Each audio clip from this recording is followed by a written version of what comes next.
Yesu ashimwe bavandimwe tugiye gusangira iri jambo ry'Imana. Ubuntu we muri mwe n'amahoro biva ku Mana Data wa twese no ku Mwami wacu Yesu Kristo. Reka tubanze dusenge. Data wa twese w'imbabazi zitarondoreka, gushimiye uyu mwanya uduhaye ngo tuganirize mu ijambo ryawe. Ndagusaba Mana kuduha umwuka wawe ngo atwigishe twese hamwe, kuko dukeneye kwigishwa nawe Mana. Musabye mu izina rya Yesu Kristo umwami wacu, amen. Reka dusome ijambo ry'Imana mu gitabo cya Yobu, igice cya 38 umurongo wa mbere tugere ku murongo wa 12. Nuko Uwiteka asubiriza Yobu muri serwakira ati, uwo ninde wangiza inama n'amagambo atari mu bwenge? Noneho kenyera kigabo, kuko ngiye kukubaza nawe unsubize. Igihe nashingaga imfatiro z'isi wari he? Niba uzi ubwenge bivuge. Ninde washizeho urugero rwayo niba umuzi? Cyangwa se ninde wayigeresheje umugozi? Imfatiro zayo zashinzwe kuki? Cyangwa se ninde washizeho ibuye ryo ku mfuruka? Igihe inyenyeri zo mu ruturuturu zaririmbiranaga, abana b'Imana bose bakarangurura ijwi ry'ibyishimo, ninde wugariye amarembo y'inyanja igihe yavaga mu nda y'isi? Igihe nyihaye ibicuho umwambaro n'umwijima w'icuraburindi, ukayibera ingobyi, nkayiha itegeko ryanjye, nkayishyiraho imyugariro n'amarembo, kandi nkavuga nti garukira aha ntuharenge, aha niho imiraba yawe y'ubwibone izagarukira. Mbese aho wabereye hari ubwo wategetse ko bucya, ugatambikisha umuseke igihe cyawo? Iryo ni ijambo ry'Imana. Inshuti muvandimwe, nubwo nsomye iyi mirongo mike kubera umwanya, nagira ngo nkwisabire wowe ufate umwanya usome uhereye kuri iki gice cya 38 urangize icyo gitabo cya Yobu, ndetse nunabishobora usome kiriya gitabo cyose, uragikuramo amasomo meza cyane. Nibwo ubasha kumva neza iri jambo mu buryo bwuzuye. Tegura iki cyigisho, natekereje kuri iki gitabo kuko muri cyo tuhigira ko hari ibibazo byinshi tutabonera ibisubizo tukiri hano ku isi, ariko kandi tugakomeza kwizera. Abantu muri iki gihe bafite ibibazo byinshi bibaza. Bamwe bati tugeze mu bihe bya nyuma, ibihe by'imperuka. Abandi bati ibi bihe wenda biraterwa n'ibyaha by'abantu. Ibi bihe bizarangira gute? Bizarangira ryari? Ibibazo ni byinshi mu mitima y'abana b'abantu. Niyo uganiriye n'abantu, abantu baba bafite ibibazo byinshi. Ibibazo bibaza ni byinshi. Abantu bararushye cyane, baruhijwe n'ibibazo bibaza badafitiye ibisubizo. Ariko benshi ikibazo kiza kugaruka kuzamo n'iki? Nuko muri ibyo bibazo kenshi twibaza, abantu tugaruka tukabicumuriramo kubera kwiha ibisubizo bitari byo. Abandi barabeshwa kubera gushakisha cyane ibisubizo, ndetse ntibigarukira aho gusa, ahubwo abantu ko bashaka kumenya byinshi, bashaka gusobanukirwa n'impamvu ya byose, niho benshi bagaruka bakayoba. Turebe icyo ijambo ry'Imana ritubwira. Buriya ibisubizo byose tubisanga muri Bibiliya. Mu kuri Bibiliya ifite ibisubizo ku bibazo byose twibaza muri iyi si. Ndavuga ibibazo by'imibanire yacu n'Imana. Imana yahaye abantu ubwenge bwo gutekereza no kubonera ibisubizo by'ibibazo duhura nabyo. Imana ibishimirwe cyane. Nubwo Imana yaduhaye ubwo bwenge, tuzi neza ko hari aho bugarukira. Ubwenge bw'umwana w'umuntu hari aho bugarukira.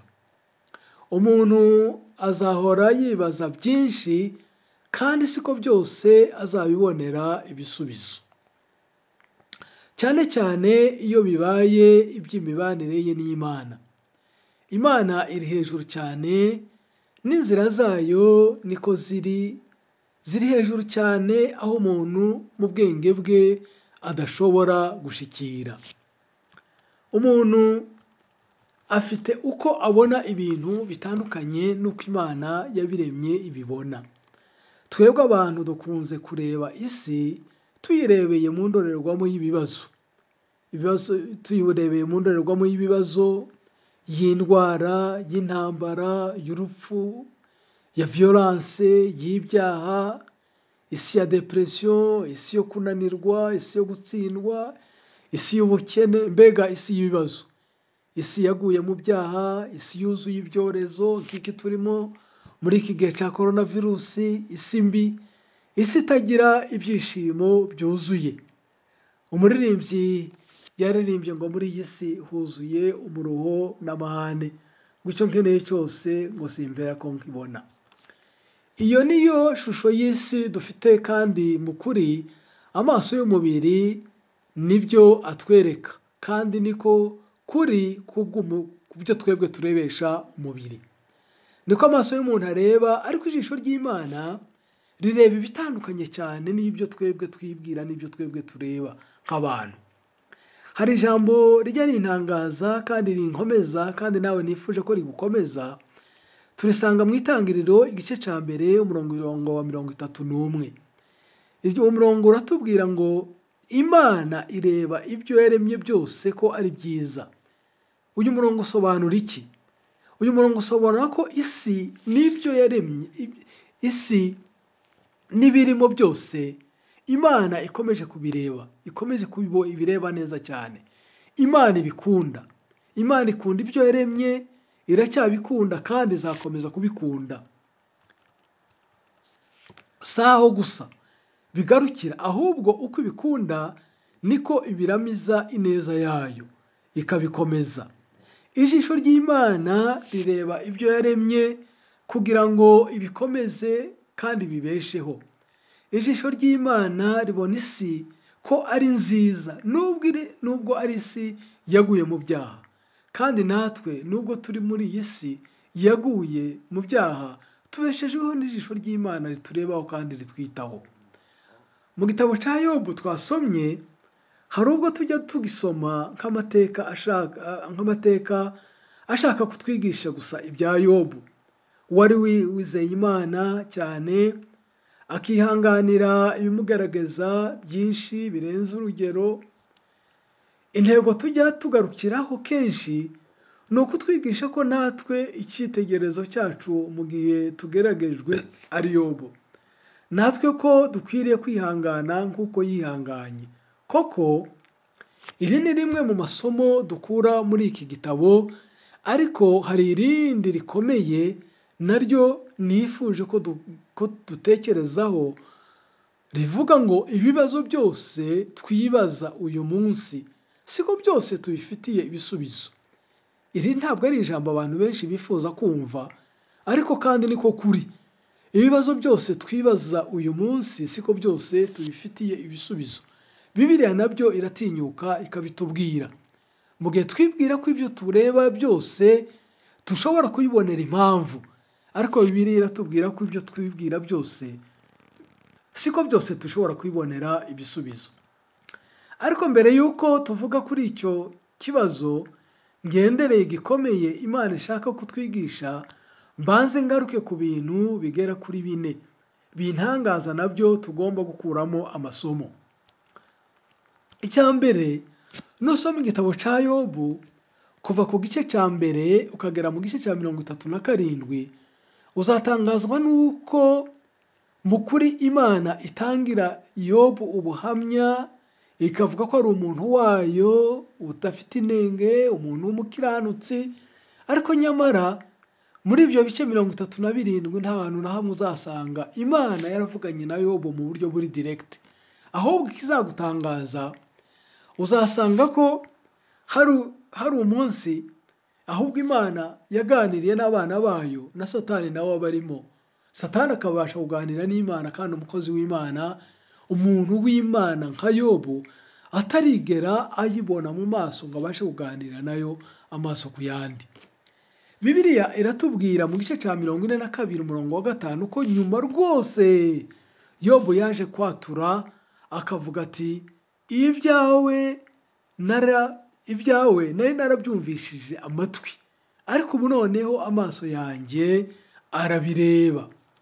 Icya kabiri kigutangaza ni iki? Bibiliya itubwira ko hari abantu batatu. Bibiliya itubwira abantu batatu Bibiliya yita inshuti za Yobu. Umwe witwa Elifazi, uwundi witwa Biludadi, n'undi witwa Zofari. Baje kumusura. Iyo ukomeje gusoma uzasanga ahubwo bari bane. Hari undi witwa Elihu uvugwa guhera mu gice cya 32. Uyu Elihu ntabwo bamubara mu mubare w'inshuti za Yobu. Iwe wenyine abyivugira ngo avuga ko impamvu ari uko yari muto mu bandi. Izi inshuti za Yobu uko ari 3 za mbere zabaye inshuti mbi cyane. Icyo ngiye kubavugaho ni uko ububi bwabo bwatumye Yobu yibaza ibibazo atari kwibaza mu kuri.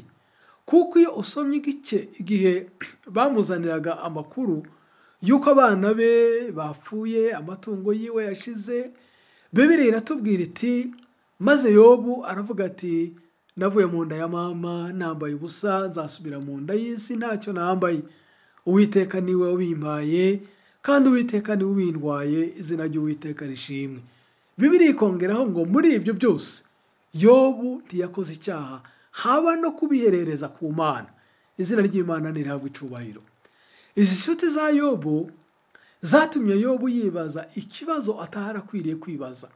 Ari byo bibazo abakristo ba none bibaza mu bibazo byinshi bahura nabyo. Kuri bo Imana ikora ibintu bibiri. Imana itanga umugisha cyangwa se Imana igatanga umuvumo. Ariko abantu bakibagirwa ko no guceceka kw'Imana nako kuri mu bumana bwayo.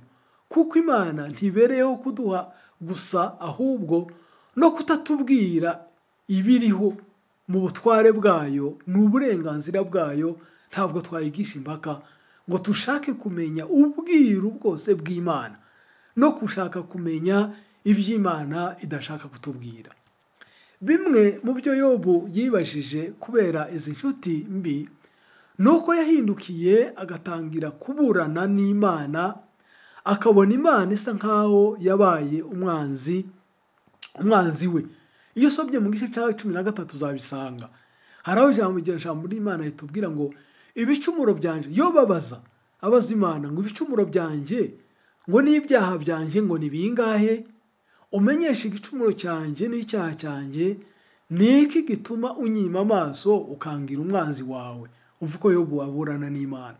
Ariko aburana n'Imana kubera bagenzi be, kubera abo biyita inshuti ze. Burya inshuti mbi hari ubwo ziza zambaye umwenda mwiza. Ziriya inshuti za Yobu bamaranye iminsi barira, bumiwe, babuze n'icyo bamubwira. Kandi mu kuri ntabwo inama zabo bazibwiye Yobu ari uko bamwanga, ahubwo bari bafite ubwenge budaturuka ku Mana. Bari bafite inama zidaturuka ku Mana.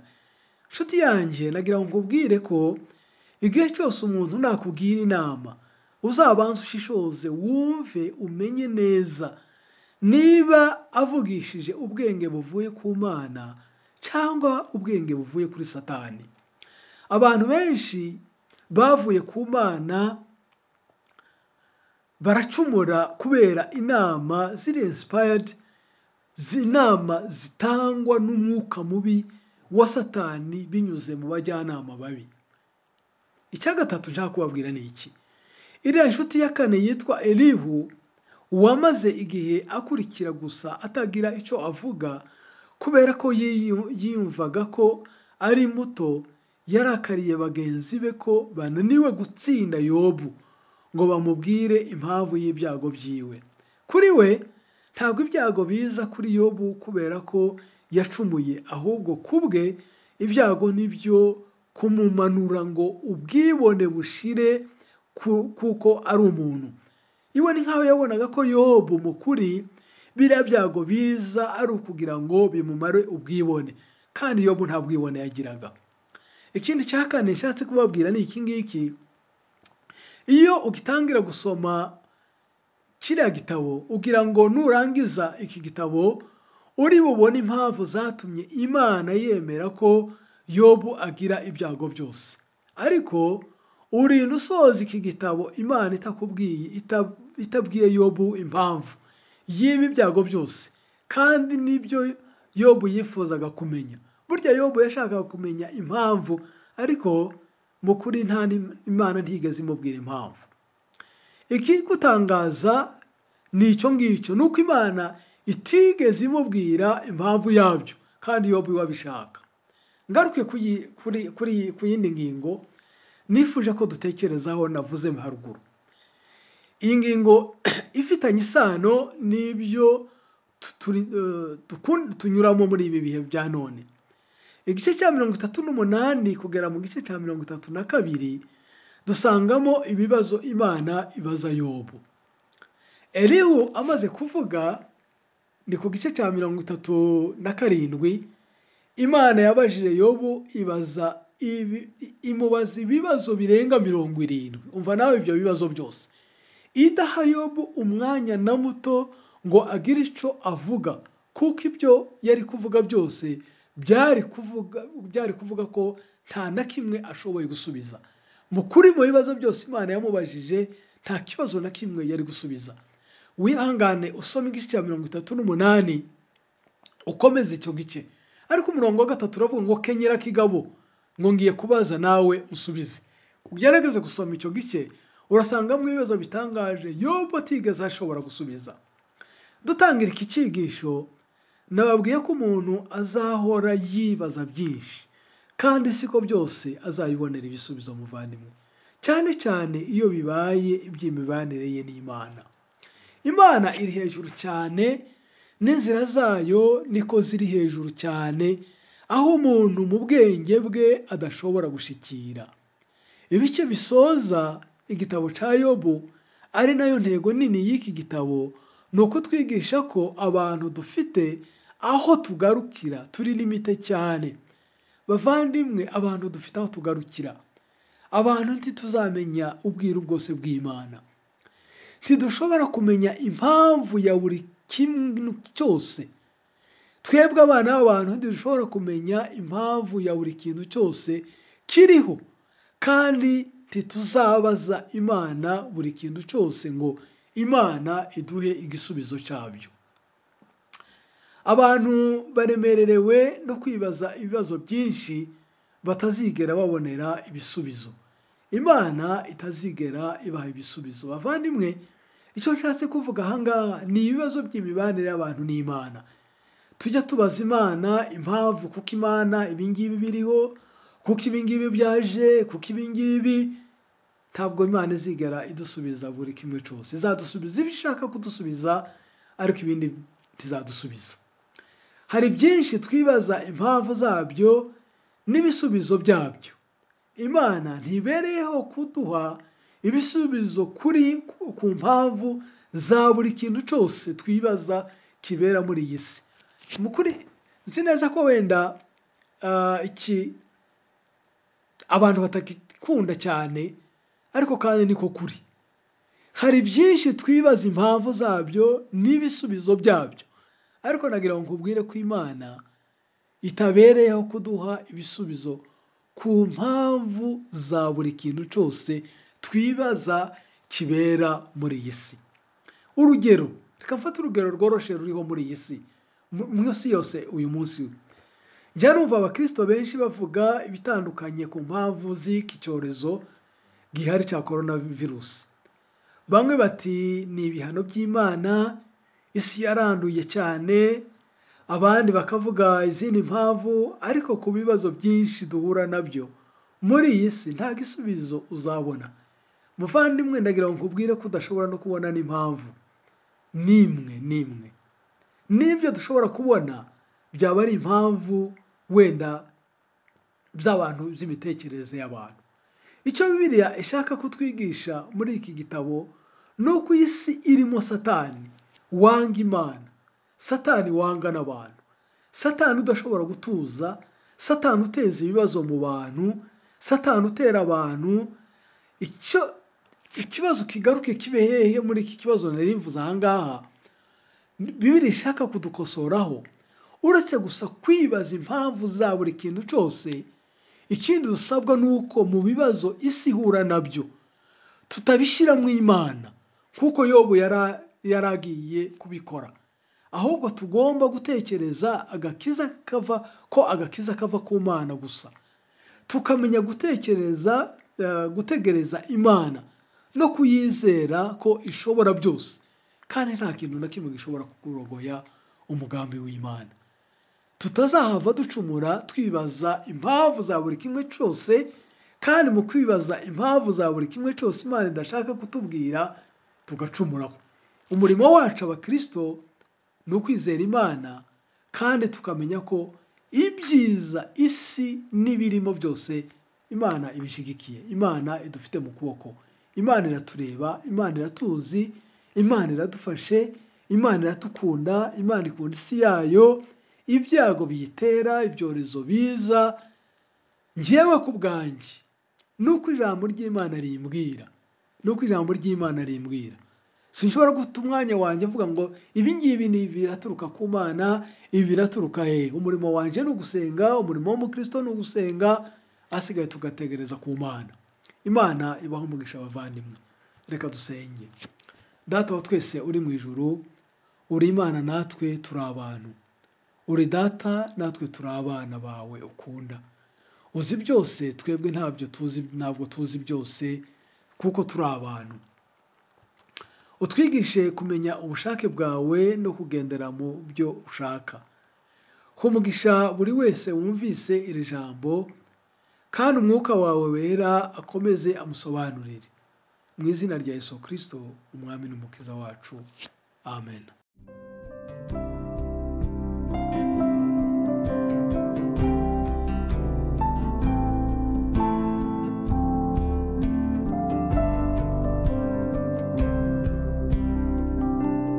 Yesu ni wowe musambonyemo amahoro nifuzaga, najyaga nyashaka sinyabone, gasuhuza umutima iteka.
mpaza